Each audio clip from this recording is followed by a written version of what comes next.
Meus irmãos, minhas irmãs, rádio ouvintes da Rádio Curimataú, da Rádio Agreste, FMs de Nova Cruz, do Face, da nossa paróquia, da nossa TV Web, Imaculada Conceição, estamos hoje diante da palavra, desta liturgia da palavra, recebendo a revelação de Deus.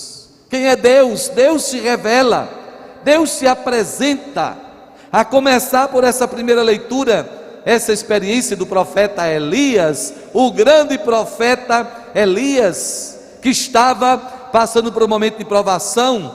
Era o período do reinado do rei Acabe, casado com Jezabel, aquela rainha pagã, que trouxe idolatria para o povo de Israel, trouxe de sua terra ídolos e espalhou no meio do povo. E Elias é aquele profeta que prega contra tudo isso, que diz ao rei Acabe, que diz à rainha Jezabel.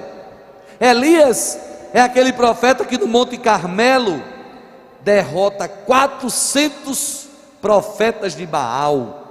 Deus mostra o seu poder no grande profeta Elias. Mas a rainha Jezabel, a rainha má, quer matar o profeta. Ela promete que vai matar Elias. E Elias foge daquele lugar. Para onde vai Elias? Para onde é conduzido Elias? É um tempo de penúria, é um tempo de provação, é um tempo de perseguição, é um tempo que ele tem que fugir, um tempo que ele tem que se esconder. Para onde ele vai? Ele vai para o Monte Horebe. E é exatamente quando começa a leitura de hoje. Elias vai ao Monte Horebe, lá é o Monte Sinai, ali onde Deus falou a Moisés. Deus falou a Moisés e fez uma aliança no Monte Horebe, uma aliança com o seu povo.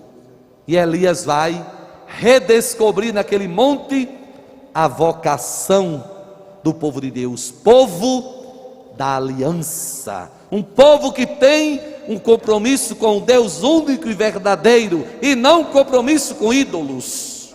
Renova a aliança. Deus se revela ao profeta Elias. Como é a revelação de Deus? Primeiro vem a tempestade, quebrando tudo. Deus não está ali. De repente vem o terremoto, Deus não está naquele terremoto. Depois vem o fogo, Deus não está. Mas vem uma brisa mansa, suave, e Deus se revela naquela brisa mansa. O que significa isso, meus irmãos? O que significa isso, minhas irmãs? Primeiro, que Baal, o ídolo da rainha Jezabel, era conhecido como o Deus do trovão, o Deus do barulho. Aí vem a Bíblia ensinando: Deus não é igual a um ídolo, Deus não é esse Baal, Deus não é esse Baal que vocês falam. Deus vem na brisa mansa e fala ao coração. A gente também aprende aqui que para encontrar Deus, você precisa voltar-se ao coração. Olhe para dentro de si. Às vezes nós insistimos em encontrar Deus do lado de fora, no trovão, no vento, nas coisas externas. Olhe para dentro. Quando você escuta essa leitura que nós escutamos hoje, nós sentimos isso. Tudo que vem antes é coisa exterior, é tempestade, é vento, é coisa de fora, coisa sensível, que se ouve, mas de repente, quando tudo se acalma, aí Deus está no coração. O profeta Elias cobre o rosto, ele não pode ver Deus, não é o tempo ainda de ver Deus. Mas no evangelho de hoje chegou o tempo de ver Deus. Jesus é o rosto de Deus. Olhar para Jesus é olhar para Deus. Jesus é Deus encarnado, é Deus que se faz gente. Jesus é o rosto de Deus que antes os homens não podiam contemplar, e depois de Cristo os homens podem contemplar. Ele chegou e nós acompanhamos Deus se manifestando no mundo se revelando aos homens. Domingo passado, esse Deus curava os doentes e multiplicava os pães. Foi o evangelho domingo passado. Curava os doentes, multiplicava os pães. Recordam? E hoje, esse Deus anda sobre as águas. Jesus vence o mal, meus irmãos. Sabe por quê? Para o povo judeu, o mar era o lugar dos demônios. Os demônios habitavam o mar, agitavam o mar, formavam tempestade e traziam destruição. Pois Jesus andando sobre as águas, quer dizer que Deus é mais forte que o demônio, Deus é mais forte que o mal. Jesus vence o mal. Aí nós podemos contemplar esse Jesus vencedor. Observaram como Jesus se apresenta? Primeiro, quando ele se aproxima da barca, todo mundo se aterroriza. Meu Deus, um fantasma! Quem já viu uma coisa dessa? Uma pessoa andando sobre o mar? É um fantasma. Aí Jesus diz assim: coragem, sou eu. Ele não diz o nome. Sou eu. Sabe o que recorda isso, igreja? Hein, meus irmãos, ouvintes das rádios e das redes sociais, lembram como Deus se apresentou a Moisés na sarça ardente? Está lá no livro do Êxodo, capítulo 3. Moisés via a sarça, queimava, não se consumiu. O que é isso? Um fogo? Isso. Tire suas sandálias, essa terra é santa. Começa a conversar com ele, e depois que dá a missão de libertar o povo do Egito, Moisés pergunta: se eles perguntarem, quem foi que lhe mandou aqui? O que é que eu vou dizer? Qual foi a resposta de Deus a Moisés? Eu sou aquele que sou. Diga ao faraó quando perguntarem quem foi que lhe mandou: eu sou aquele que sou. Só Jesus, só Deus pode dizer isso, viu? Eu não posso dizer, eu sou o padre de Nova Cruz. Não, eu estou sendo nesse momento, estou exercendo essa função. Sou nada. Estou passando. O que você está fazendo, eu sou isso, eu sou aquilo, não somos nada. Tudo passa, a gente está tudo passando. Eu sou dono dessa loja, é nada. Está tudo passando, você está tomando conta. Você está aí nesse momento, não sabe amanhã como estará ou onde estará. Só Deus pode dizer, eu sou aquele que sou, o único eterno. Aí quando Jesus se aproxima para mostrar, eu disse a vocês que hoje a palavra vinha revelando Deus, Jesus responde: coragem, sou eu. A apresentação de Deus, Deus se revela, sou eu. Não tenham medo. Depois cala o mar, cala as ondas. É interessante a gente ver isso. As forças cósmicas, as forças da natureza, os seres irracionais, todos obedecem a Deus. Todos escutam a voz de Deus e obedecem. Só nós, homens e mulheres, que somos os únicos racionais, é que desobedecemos a Deus. Já viram uma coisa dessa? Tudo obedece a Deus. Aí a gente quer desobedecer.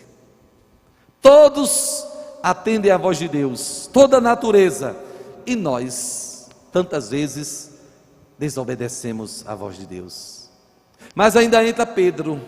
Pedro representa aqui todos nós, os seguidores de Jesus. Pedro desafia Jesus. É incrível esse Pedro, é incrível. Ele diz assim: se é o Senhor, deixa eu ir andando sobre as águas. Se é o Senhor, olha que desafio. Se é o Senhor, deixa eu ir andando sobre as águas. Venha, venha. E Pedro vai, e Pedro anda sobre as águas. Quer dizer, com Jesus, com Deus, a gente anda sobre o mal. A gente está nesse mundo que é um mar, e de vez em quando os demônios agitam esse mar e aperreiam a gente, trazem medo, mas a gente tem força com Jesus para andar sobre as águas, sobre o mar, sobre o demônio, sobre o mal. Todos nós, meus irmãos, minhas irmãs, como Pedro, todos nós Mas de repente Pedro duvida, começa a afundar, e quando está afundando, grita por Jesus. Jesus salva Pedro. Isso é só para mostrar no evangelho de hoje, que de vez em quando os demônios aperreiam e a gente começa a ceder à tentação. Por isso que quando ensinou a rezar o Pai Nosso, Jesus, quando vocês rezarem, aí diz o Pai Nosso, no final diz: não nos deixeis cair em tentação, mas livrai-nos do mal. Porque a gente está andando sobre o mal, mas de vez em quando a gente afunda. A tentação que chega, a gente afunda. Porque não precisava Pedro fazer esse drama todinho que ele fez hoje. Pedro, minha gente, Pedro era pescador. Quem já viu pescador que não sabe nadar? Não tem. Pedro foi criado dentro daquele mar. Pedro já era de idade, passou a vida dentro daquele mar. Aí quando vai afundando, grita aperreado. Coragem, homem, porque você não teve fé. Bastava começar a nadar. Ele não era pescador? Vivia dentro d'água. Mas é para mostrar que a gente nem sempre consegue sozinho. Quando começa a afundar, quando a tentação é grande. Quando a tentação é grande, a gente começa a afundar. Se a gente inventar de nadar, a gente pode cansar e se acabar, viu? E se afogar. A gente precisa gritar por Jesus: Senhor, salva-me. Jesus deu a mão, levantou, e a tentação e a agitação do mar não causou dano a Pedro. Que bom que Pedro representa todos nós, que andamos sobre as águas, que ao ceder à tentação, podemos gritar por Jesus e Ele estará conosco. Só para concluir, a segunda leitura de hoje, São Paulo aos Romanos, dizendo uma coisa dura, chega a doer na gente também. São Paulo diz assim, na segunda leitura de hoje: tenho no coração, olha a palavra do apóstolo, tenho no coração uma grande tristeza e uma dor contínua. Uma grande tristeza e uma dor contínua no coração de Paulo. Por que isso? Por que essa dor contínua? Aí ele diz: porque o meu povo, povo judeu, tem a lei, tem os patriarcas, tem os profetas. O próprio Jesus, segundo a carne humana, nasceu dos judeus. Jesus era judeu, encarnou o Filho de Deus como um judeu, e o meu povo não escuta, não quer saber. Dá uma dor tão grande no coração de Paulo. O meu povo, que tem tudo, não quis saber de Jesus. Às vezes essa é a dor da gente também, né? A gente vê tanta gente despreza a Deus. Um país como o nosso, meu Deus do céu, um país que mesmo que tivesse os índios, mas desde que começou a ser colonizado, ele começou a ter uma raiz cristã, uma raiz católica cristã. Desde o início, os primeiros que chegaram foram catequizar, foram cuidar. Eu posso dizer, minha família tem uma raiz cristã. Meus pais, meus avós, bisavós, todos seguiam a Cristo. Como é que a gente tem uma raiz cristã, a gente às vezes renega a Deus, cai no ateísmo, abandona Deus, vive como pagão, sendo cristão? Isso dói.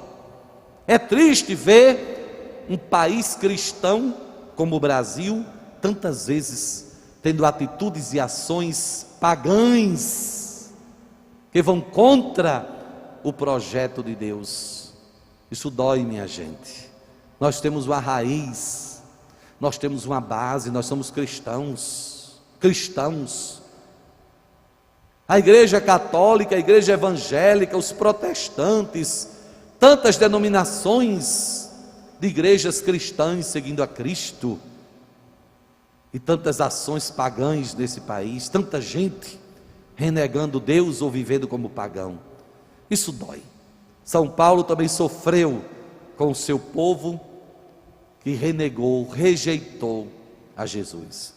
Deus se revela a cada um de nós. Espero que vocês, pais que estão rezando conosco, filhos e filhas, não reneguem a Deus, não rejeitem a Deus. Ele está se revelando a cada um neste domingo. Louvado seja nosso Senhor Jesus Cristo. Para sempre seja louvado.